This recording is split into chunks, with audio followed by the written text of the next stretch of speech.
الصدمة في العلاقة العاطفية هي من أكتر الأحاسيس المؤلمة والموجعة اللي الإنسان ممكن يعيشها في حياته كلها، حرفيا في حياته كلها. وأي حد مر بتجربة فاشلة وعاش الصدمة دي هيبقى فاهم كويس جدا أنا بتكلم على كم الوجع والألم اللي الإنسان بيعيشه في اللحظة دي. عشان كده في الفيديو ده أنا هتكلم بتفصيل عن السبب الفعلي اللي بيخلينا إحنا نتصدم في علاقاتنا العاطفية، وإزاي نقدر نحمي نفسنا بقى إن إحنا ما نتصدمش في العلاقة اللي جاية إن شاء الله. عشان كده الفيديو ده عايزك تركز معايا كويس قوي في كل كلمه بقولها، وتكمل الفيديو معايا للاخر عشان تقدر تستفيد من النقطتين دول اللي هم تاني احنا ليه بجد بنتصدم. فلو احنا عرفنا نشخص صح، عرفنا فعليا السبب اللي بيخلينا نتصدم من الشخص او بنحس الوجع والالم بعد الصدمه اللي احنا عشناها في العلاقه الفاشله اللي احنا مرينا بيها، هنقدر اكيد بالتبعيه نحمي نفسنا ان شاء الله في المرحله الجايه او في علاقاتنا العاطفيه الجايه. اول نقطه عايزك تفهمها كويس جدا معايا ان بمنتهى البساطه الصدمه عمرها ما بتيجي من حاجه انت متوقعها. يعني منتهى البساطه لو حد جه قال لك 1 زائد 1 يساوي 2، انت هنا هتتصدم؟ مش هتتصدم. او هدي لك مثال تاني، لو انت لقيت حد كويس جدا وبيعمل حاجات خيره وبيساعد الناس وبيعمل كل حاجه، هل هنا هتيجي انت تتصدم وتستغرب تقول ازاي شخص كويس جدا يعمل حاجه خيره كده؟ لا، هو انسان كويس، فانا متوقع ان هو طبيعي جدا حد كويس زي ده هيتصرف تصرفات كويسه وهيعمل حاجات خيره. لكن لو جه حد كويس جدا وعمل تصرف وحش جدا، انت هتقول ازاي؟ انت هنا هتصدم. انا كنت فاكره حد كويس جدا وبعد كده طلع منه تصرف وحش قوي، فانت هنا ايه؟ هتتصدم. بالظبط لو اخدنا مبدأ القياس وخدنا الموضوع ده طبقناه على علاقاتنا العاطفيه، هنكتشف ان احنا بنتصدم في علاقاتنا العاطفيه بسبب ان احنا بنبقى فاكرين ان الشخص اللي احنا معاه في علاقه بصوره معينه بشكل معين، شايفينه حد كويس جدا ويعني بانيين عليه امال كتيره قوي، وفي الاخر بيجي الشخص ده بيصدمنا وبنكتشف حقيقه مؤلمه جدا، حقيقه موجعه جدا، ان هو انسان سيء جدا، انسان سيء فوق مستوى الخيال. انا ما كنتش قادر اتخيل ان الشخص ده يبقى سيء كده. الشخص ده كان معايا كويس جدا، الشخص ده كان بيعمل معايا كل حاجه، وكنت متامل فيه ان احنا هنكمل مع بعض حياتنا وان بعد كده اجيب منه عيال وكل حاجه حلوه من غير ما اخش في تفاصيل. ساعتها احنا هنا بنتصدم. عشان كده بقى انا جاي اقول لك ان السبب الفعلي للصدمه هي فكره ان انت حاطط صوره في راسك عن الشخص اللي انت معاه في علاقه هي عكس حقيقته تماما. يعني منتهى البساطه برضو تاني، انت باني صوره في راسك ان الشخص اللي قدامك حد كويس جدا، مع ان لما عدى الوقت وعدى الزمن اكتشفت ان هو حد سيء جدا، حد باعك او خانك، كذب عليك، فضل معيشك في وهم ولا بيحبك ولا اي حاجه، هو استغلالي بحت، مخليك باك اب بلان، مخليك احتياطي، مخليك بديل لو عنده علاقه تانية فشلت، ماشي معاك وماشي مع غيرك، ايا كان المواضيع، في الاخر طلع حد سيء. طب هو طلع حد سيء، لو انت من الاول كنت شايفه سيء كنت اتصدمت؟ لا. لو انت من الاول كنت شايفه سيء اساسا كنت كملت معاه؟ لا. امال ايه المشكله؟ المشكله الصوره اللي انت حطيتها في راسك. انت بنيت صوره في راسك عكس حقيقته تماما، والصوره اللي انت بنيتها دي لما عدى الزمن والوقت اكتشفت ان مش هي دي حقيقته. فانت مخك تعب، مخك هنج من الاخر كده، حصل لاجن كده، مخك هنج حرفيا ما بين الصوره اللي انت راسمها للشخص في دماغك اللي هو حد كويس جدا وحد وحد وحد وحد، وبين الواقع اللي انت شايفه او اللي انت شفته او اكتشفته قدام عينك. بس خليني اقول لك هنا بقى حقيقه صادمه كده، وانا مش جاي اصدمك ولا جاي ازعلك. الحقيقه ان هو الشخص ده ما خباش عليك حاجه. الحقيقه ان حتى الشخص ده لو كان بيكذب عليك وبيخبي عليك وبيحاول يداري عليك كل حاجه، انت كان في ريد فلاجز كده، كان في ريد فلاجز واضحه جدا الشخص ده كان بيعملها، انت بس اللي كنت مصمم تعمي عينك عنها، انت اللي كنت مصمم تعديها برغم ان المفروض ما كنتش تعديها خالص، انت اللي كنت مصمم تفترض حسن النيه في حين الموضوع مش محتاج افتراض، هو تصرف سيء جدا. فعشان كده انا جاي اقول لك ايه، انك انت اللي حطيت نفسك في الخانه دي، مش انت بس، انت وانا وكل الناس على فكره، ودي مش حاجه بتعيبك، احنا كلنا بنتعلم من تجاربنا، احنا كلنا عايزين نوفر على بعض الوقت، ان انا مش عايزك انت او عايز اللي بيتفرج على الفيديو ده يعيش نفس الالم اللي انا عشته او اللي انت عشته او اي حد تاني عاشه. انا جاي اوفر عليك الوقت.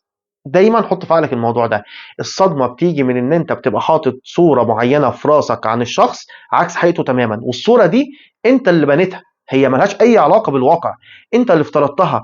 اه ممكن الشخص اللي قدامك خدعك، عمل بعض التصرفات الكويسه، بين لك ان هو حد كويس، لكن في نفس الوقت والله العظيم انا متاكد 100% ان عمل حاجات كتيره جدا وحشه وبتوضح جدا او انت كشفتها ان هو انسان سيء جدا، بس انت اللي قررت تتغافل عن هذه التصرفات، انت اللي قررت تعمي عينك عن اللي هو بيعمله ده، انت اللي قررت تقول لا دايما الصوره اللي في راسي هي دي اللي انا هفضل مكمل بيها، هو اكيد حد كويس جدا، اكيد حد ما حصلش، اكيد بيحبني، اكيد بيموت فيا، اكيد حتى لو غلط وكلم عليا، حتى لو غلط وصاحب عليا، حتى لو غلطت وخرجت مع حد تاني، حتى لو غلطت وحبت حد تاني، دي بس حاجه كده، مش حاجه دايمه ولا اي حاجه. الحقيقه هي غير كده تماما. الحقيقه انك انت اللي حطيت نفسك في الخانه دي. عشان كده بقى بمنتهى البساطه ازاي تقدر تحمي نفسك في المرحله الجايه في علاقتك العاطفيه الجايه من انك انت تعيش نفس الصدمه اللي انت عشتها دلوقتي او اللي انت عشتها قبل كده. بمنتهى البساطه هو انك ما تحطش اي صوره في راسك عن الشخص اللي قدامك غير ان الصوره دي تكون مبنيه على افعاله بس. يعني ايه؟ هقول لك يعني ايه.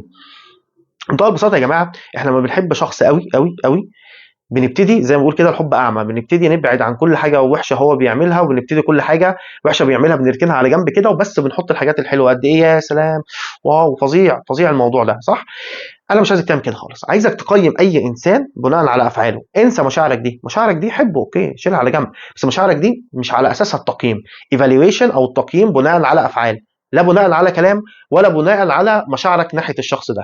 لازم يبقى تقييم الانسان بناء على افعاله. كل الناس ممكن يتكلموا الكلام سهل قوي، انا ممكن اقول لك اي حد لو جبت له كده اسئله الصح من الغلط كل الناس هتجاوب، هي عارفه الصح ايه وهتدي الاجابه الصح، هياخدوا 100%. لكن هننزل في اختبار الحياه مش هتلاقي كل الناس بتتصرف صح. ليه؟ لان هو ده الواقع، افعال حاجه والكلام حاجه تانية. عشان كده انا جاي اقول لك الجمله دي، دايما قيم الناس بناء على افعالهم.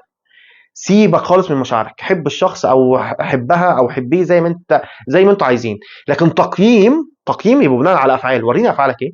فانت عشان كده كل شويه خد بعضك كده واخرج بره الموضوع اللي انت عايشه، اخرج بره العلاقه اللي انت فيها دلوقتي، واقعد مع نفسك كده، اهدى خالص.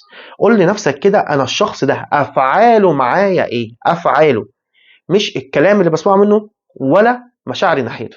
وابتدي قيم افعاله على الموضوع ده. اكيد كل انسان بيعمل حاجات صح وبيعمل حاجات غلط، ابتدي قيمه على افعاله بس. بناء على افعاله دي انت ابتدي بقى ابني الصوره اللي انت عايزها في راسك.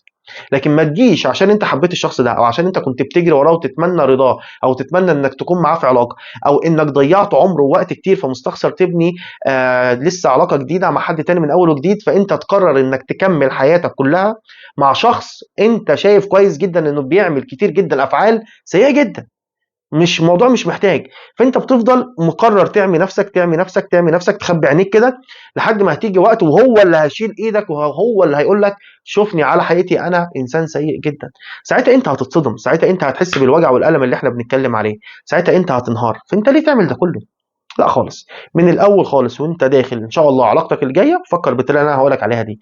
انا حتى لو شفت انسان عاجبني جدا او واحده او واحد عاجبني جدا وشددني جدا وبيرفكت تماما وكل حاجه ماتشنج معايا، حتى لو ده كله مفيش اي مشكله، انا هقيم الشخص ده على افعاله. حط دي في راسك. انا ماليش دعوه هو عاجبني ولا مش عاجبني، ماليش دعوه هو بيسمعني كلام عامل ازاي، لا خالص، انا ليا دعوه بافعاله. بعد ما تبتدي تبني على افعاله كل شويه اعمل تحديث للبيانات، والله العظيم كده تحديث البيانات كل شويه. اقعد ارجع تاني للورقه اللي انت كاتبها انا بقيم الشخص بناء على افعاله، وابتدي شوف افعاله. لانك انت ممكن انت في العلاقه اثناء العلاقه تبتدي تتلخم خلاص، يبقى هو ضحك عليك بالكلام وقال لك كلام حلو وبيعمل معاك تصرفين ثلاثه حلوين، وهو في الحقيقه او هي في الحقيقه خرباها الناحيه الثانيه خالص. فانت كل شويه اعمل بوز، وقف، قيم الشخص بناء على افعاله، ما تقيمش الشخص بناء على كلامه. بعد كده ان شاء الله هتقدر بنسبه كبيره جدا انك حتى لو لقيت الشخص كويس انت هتبعد عنه وانت مش مصدوم، مش هتتصدم. هتصدم من ايه؟ ما انا خلاص عرفت ان انت انسان سيء، عرفت ان انت حد ما يسواش اساسا، ما يسواش لا من وقتي ولا من مجهودي ولا من اي حاجه. فطبيعي عادي طلعت سيء، مع الفين سلامه، يلا سلام عليكم، ربنا ييسر لك طريقك، انا اللي مش عايزك. واللي هو رجع يتحايل عليكي او هي رجعت تتحايل عليك، انا مش عايزك خلاص، انت حد سيء، انت ما تناسبنيش، انت مش ماتشنج معايا، شكرا جدا، شوف اللي شبهك، سلام عليكم. ساعتها مش هتتصدم. لكن الصدمه بتيجي من ايه؟ من الصوره اللي احنا رسمناها في عقلنا، والصوره دي احنا رسمينها غلط، رسمينها على مشاعرنا او رسمينها على كلام مش على افعال. اتمنى يا رب تكونوا يعني فهمتوا وجهه نظري كويس، اتمنى يا رب تكونوا الفيديو مفيد يعني، وسوري لو طولت في الفيديو بس انا عايز اوصلها لكم كويس قوي، لان احساس الالم والوجع بتاع الصدمه ده اكيد محدش فينا عايز يعيشه تاني، واللي عاشه فهم كويس جدا انا بتكلم عن ايه. ودلوقتي وصلنا لنهايه الحلقه بتاعتنا، سلام عليكم.